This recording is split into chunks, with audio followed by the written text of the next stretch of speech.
वंदे मातरम साथियों, आज का ये important video income tax ITR filing के संबंधित है। जैसे कि आपने देखा होगा, कई लोग अपना आईटीआर जब लॉगिन करते हैं तो उस समय ओटीपी मांगा जाता है और ओटीपी आने के बाद ही वो लॉगिन कर पाते हैं। और कुछ लोगों के डायरेक्ट ही आईडी यानी कि पैन नंबर और पासवर्ड यानी कि जो भी आपके पासवर्ड सेट किए हुए हैं उससे सीधे ही लॉगिन हो जाता है। तो अब इस दोनों का क्या डिफरेंस है, और आप अगर चाहें कि आपका अकाउंट है वो सिक्योर रहे, हर कोई आईडी पासवर्ड से उसको लॉगिन नहीं कर सके, कोई चेंज नहीं कर सके, तो उसका क्या सिस्टम होगा, तो वो आज जानेंगे। यहाँ से जैसे सबसे पहले आप लॉगिन करेंगे तो लॉगिन करने के लिए आपको यहाँ जो भी आईडी है आपके पैन कार्ड होगा और पासवर्ड आपको जो भी आपके पासवर्ड है वो आपको सेट करना है। तो यहाँ से मैं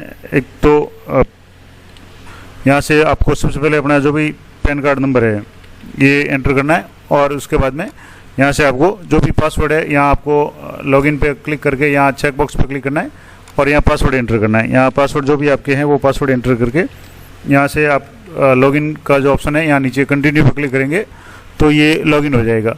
अब ये लॉगिन सीधे हो रहा है, यानी इसमें कहीं भी कोई भी ओटीपी नहीं आ रहा है। लेकिन अगर आप चाहते हैं कि आपका अकाउंट सिक्योर हो, यहाँ जैसे आ रहा है कि your account is not secured with E vault, तो अब आप इसको सिक्योर करना चाहें तो कैसे करेंगे, तो यहाँ सिक्योर अकाउंट पे क्लिक करेंगे तो आपके सामने सिक्योरिटी के अलग अलग ऑप्शंस यहाँ उपलब्ध है। पहला ऑप्शन है E filing vault high security, जिसमें आप एक तो थ्रू नेट बैंकिंग का ऑप्शन आएगा। दूसरा, अगर आपके पास में डीएससी है, डिजिटल सिग्नेचर सर्टिफिकेट है, तो उससे भी आप लॉगिन का ऑप्शन कर सकते हैं, तो उससे भी लॉग हो जाएगा। उसके अलावा अगर आप मोबाइल नंबर रजिस्टर्ड विद आधार उसमें ओटीपी से अगर आप इसको करना चाहें तो वो भी कर सकते हैं। यूजिंग बैंक अकाउंट ईवीसी से कर सकते हैं। डीमेट अकाउंट अगर आपका है तो उसकी ईवीसी से कर सकते हैं। इसके अलावा अगर आपके पासवर्ड रीसेट के लिए भी अगर आप चाहें कि आप उसको सिक्योर करना चाहें तो भी उसको आधार ओटीपी से, डीएससी से अलग अलग तरीके से कर सकते हैं। तो अब मैं सबसे जो सिंपल तरीका है, यानी आधार से लगभग सभी का मोबाइल जुड़ा हुआ होता है, तो आधार ओटीपी से उसको करेंगे। तो यहाँ आपको चेक बॉक्स पे क्लिक करना है तो ये पूछेगा to exercise this option you need to be authenticated through Aadhaar OTP, यानी ये ऑप्शन आप शुरू करना चाहते हैं तो आपको आधार ऑथेंटिकेट करना पड़ेगा ओटीपी के थ्रू। तो आपको ओके पे क्लिक करना है। ओके पे क्लिक करने के बाद में आपके यहाँ दो ऑप्शन आएंगे। पहला कि I have already an OTP on mobile registered with Aadhaar, यानी आधार से जुड़े हुए मोबाइल पर ओटीपी आपके पास पहले से है, अभी पहले से है नहीं, तो आप इसको जनरेट ओटीपी पे क्लिक करें। नेक्स्ट ऑप्शन पे यहाँ कन्फर्म पे क्लिक करना है और यहाँ चेक बॉक्स पे क्लिक करके I agree to validate my Aadhaar details, और यहाँ से आपको जनरेट आधार ओटीपी पे क्लिक करना है। तो आपका जो भी आधार से जुड़ा हुआ मोबाइल होगा उसमें आपके ओटीपी आ जाएगा। अब उस ओटीपी को आपको यहाँ एंटर करना है। तो जैसे ही आधार आ जाता है, मैं आधार ओटीपी को एंटर कर रहा हूँ। जैसे ये आधार ओटीपी आ गया 250996, ये जो भी आ गया। अब इसको यहाँ से वैलिडेट करना है। यहाँ से जैसे वैलिडेट का ऑप्शन है तो ये आ गया कि आधार ऑथेंटिकेशन इज सक्सेसफुल। अब आप ओके पे क्लिक करेंगे तो ये आपका वॉल्ट है वो सिक्योर हो गया।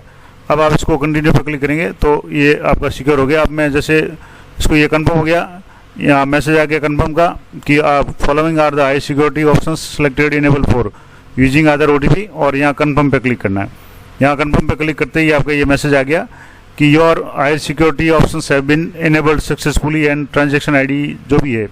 अब आप इसको डैशबोर्ड पे जाकर के यहाँ से आप यहाँ ये ऑप्शन आ गया कि your account is partially secured with E vault, यानी पार्शियली सिक्योर हो गया। और भी सिक्योरिटी के आप ऑप्शन कर सकते हैं, खास करके पासवर्ड रीसेट के मामले में। अब मान लो यहाँ से ये हो गया। अब इसको मैं वापस लॉग आउट करके आपको लॉगिन करके बताता हूँ। तो अब ये जैसे आपने लॉग आउट कर लिया, अब आप इसको लॉगिन करेंगे तो आप बिना आधार ओटीपी के कोई भी लॉगिन नहीं कर पाएगा। अब यहाँ से जैसे मैं लॉगिन कर रहा हूँ तो वापस यहाँ आपको मैं पूरा प्रोसेस लाइव करके बता रहा हूँ। यहाँ से आपको अपने जो भी पैन नंबर है वो एंटर करना है और यहाँ से कंटिन्यू पे क्लिक करना है। यहाँ से कंटिन्यू पे क्लिक करने के बाद में आपको यहाँ अपने जो भी पासवर्ड है वो यहाँ एंटर करना है। अब जैसे मैंने शुरुआत में पासवर्ड एंटर करते ही सीधा लॉगिन का ऑप्शन हो गया था, सीधे ओटीपी नहीं आ रहा था। अब लेकिन जैसे ये अकाउंट सिक्योर हो गया है, अब कंटिन्यू पे क्लिक करेंगे तो आपके यहाँ आधार ओटीपी मांगेगा। तो अब यहाँ जैसे ऑलरेडी आधार ओटीपी नहीं है तो आपको यहाँ जनरेट ओटीपी पे क्लिक करना है और कंटिन्यू पे क्लिक करना है और चेक बॉक्स पे क्लिक करना है और जनरेट आधार पे क्लिक करना है। तब ये यहाँ आप आधार जनरेट करेंगे और 10 मिनट तक ये आपका आधार ओटीपी है वो वैलिड रहेगा। तो ये नया ओटीपी आ चुका है। मैं यहाँ ओटीपी यहाँ एंटर कर रहा हूँ। यहाँ से जैसे मैंने ओटीपी एंटर कर लिया और यहाँ से आप चेक कर लें एक बार जो आपने ओटीपी एंटर किया है, जैसे 316788, और यहाँ से लॉगिन करेंगे तो ये आधार ओटीपी के थ्रू ही लॉगिन होगा, यानी आप खुद ही लॉगिन कर पाएंगे, दूसरा कोई व्यक्ति नहीं कर पाएगा। उसके पास भले ही आपके आधार इसके पैन के नंबर और आपके अगर पासवर्ड है तो भी वो लॉगिन नहीं कर पाएगा जब तक आप अदर OTP नहीं देंगे। तो ये सिक्योर हो गया। अब ये तो होगी कि सिक्योरिटी की बात। अब कई बार समस्या दूसरी होती है कि किसी भी कारण से आपका अकाउंट है वो जैसे आधार OTP आपने इनेबल किया हुआ है, लेकिन अगर आप कि बार बार OTP की समस्या आ रही है, आपके नेटवर्क प्रॉब्लम है या अदर OTP नहीं आ रहा है और आप उसको लॉगिन करना चाहें, तो इसको वापस डिसेबल कैसे करेंगे, तो उसके लिए भी मैं आपको इसी वीडियो में लाइव प्रोसेस बता रहा हूँ। तो यहाँ से आप इसको अगर डिसेबल करना चाहें तो कैसे करेंगे, तो इसके लिए आपको यहाँ वापस डैशबोर्ड पे आना है और यहाँ जैसे सिक्योर अकाउंट यहाँ लिखा हुआ है।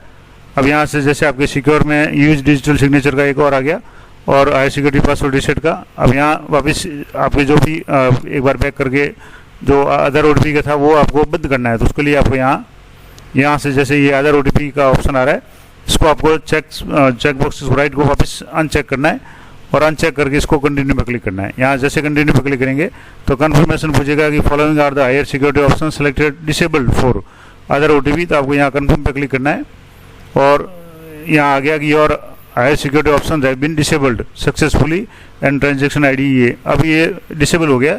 आप बिना OTP के भी लॉगिन कर पाएंगे। मैं आप वापस अगर आप करना चाहते हैं मैं वापस करके बता देता हूँ।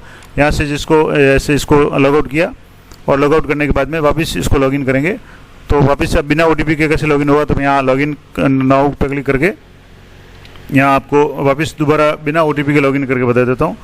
तो अभी दोनों बातें हैं कि अगर आप करना चाहें तो ठीक है, अगर आपके किया हुआ है और उसमें समस्या आ रही है तो आप उसको वापस डिसेबल कैसे करेंगे। तो यहाँ से जैसे मैंने ये OTP के बिना ही यहाँ पासवर्ड है वो एंटर कर लिए लॉगिन पासवर्ड और यहाँ कंटिन्यू पर क्लिक करते ही ये सीधा लॉगिन हो जाएगा, जबकि पिछली बार इसमें OTP मांग रहा था। अब यहाँ आप देखेंगे तो ये सीधा लॉगिन हो गया। तो ये मैंने आपको पूरा मेथड बता दिया कि किस तरीके से आप अगर चाहते हैं कि आपका अकाउंट है वो सिक्योर हो और इसमें कोई भी बिना आपकी अनुमति के उसको लॉगिन नहीं कर सके या आपका पासवर्ड रीसेट नहीं कर सके या लॉगिन ही नहीं करेंगे तो पासवर्ड रीसेट नहीं हो पाएगा। तो वो तरीका है कि आप अपने OTP से सिक्योर कर सकते हैं, अदर OTP से, DSC से कर सकते हैं, अलग अलग तरीके हैं। अगर मान लो आपका ID पासवर्ड किसी के पास में और वो आपको डाउट है कि वो आपके अकाउंट में कुछ भी गड़बड़ कर सकता है तो आप इस अपने अकाउंट को सिक्योर कर सकते हैं। लेकिन कई लोगों की समस्या ये आती है कि बार बार मान लो साइट समस्या होती है, आधार OTP नहीं आता है तो उस समय लॉगिन में समस्या आती है, तो आप उसको कुछ समय के लिए डिसेबल भी कर सकते हैं और जब चाहें उसको वापस इनेबल भी कर सकते हैं। तो ये महत्वपूर्ण जानकारी थी कि किस तरीके से आप अपने जो ITR लॉगिन है उसको सिक्योर किस तरीके से कर सकते हैं और अगर समस्या हो तो आप इसको वापस डिसेबल किस तरीके से कर सकते हैं। पूरी जानकारी मैंने आपको लाइव करके बताई। आशा करता हूँ ये जानकारी आपके लिए उपयोगी रहेगी। तो मिलते हैं नेक्स्ट वीडियो में, तब तक जय हिंद, जय भारत।